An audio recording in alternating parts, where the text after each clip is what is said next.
नमस्कार शेतकरी मित्रांनो. सर्वसामान्य शेतकऱ्यांच्या मनामध्ये पडलेला एक प्रश्न आणि तो म्हणजे आता ह्या ज्या काही स्थानिक स्वराज्य संस्थांच्या निवडणुका जाहीर झाल्या आहेत, महानगरपालिकांच्या निवडणुका जाहीर झाल्या. आता या निवडणुकीच्या मध्ये किंवा आचारसंहिता सुरू झाल्यानंतर शेतकऱ्यांना जाहीर झालेले जे काही अनुदान आहेत, जसे की शेतकऱ्यांची कर्जमाफी तर नाही झाली आहे, ओके, तो विषयच नाहीये.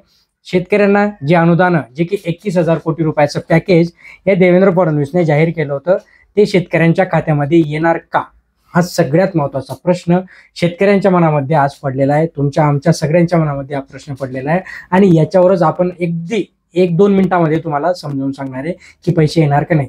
तत्पूर्वी चॅनल अजून सबस्क्राईब केलं नाही, सबस्क्राईब करा, लाईक करायला तर विसरत नका जा, म्हणजे अशाच महत्त्वपूर्ण माहिती अपडेट तुम्हाला आपण देत असणार आहे. सगळ्यात महत्त्वाचं म्हणजे कुठलाही निर्णय घेतला तर तो शासन निर्णय पास झाल्यानंतर त्या रकमेची जी काही तरतूद असते ती मुख्य सचिवाकडे जात असते. आता ही जी काही तरतूद असते, ही समजा 31,000 कोटीचं जे काही पॅकेज राज्य शासनाने जाहीर केलं, याच्यामधला काही निधी हा शेतकऱ्यांना वाटप करण्यात आलेला आहे.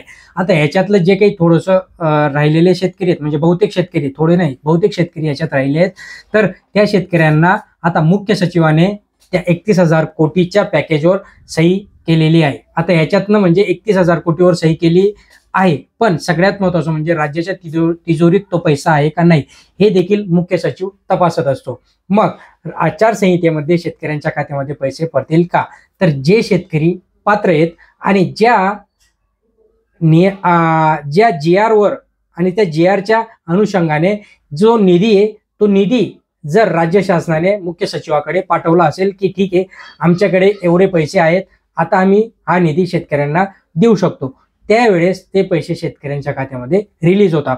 पण याच्यामध्ये एक डाऊट असा आहे, देवेंद्र फडणवीसने फुगवटा करून तर दाखवलं की 31,000 कोटीचं पॅकेज जाहीर करतोय, पण याच्यामध्ये जे मनरेगाच्या अंतर्गत 3 लाख रुपये किंवा विहिरींसाठी किंवा घरांची पडझड किंवा इतर मृत पशुधन असेल ह्याच्यासाठी तरतूद केली आहे का, तर सगळ्यात महत्त्वाचा तो प्रश्न हा इथे उपस्थित राहतो. आणि म्हणूनच शेतकऱ्यांना जे मुख्य सचिवाने सह्या केल्या असतील त्याच्यावर शेतकऱ्यांच्या खात्यामध्ये हे पैसे नक्की येतील. याला मुळात म्हणजे आचारसंहितेचं एक ढोंग आहे.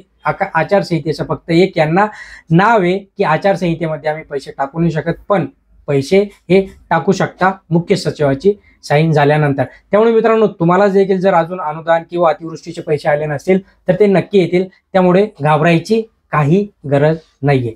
धन्यवाद.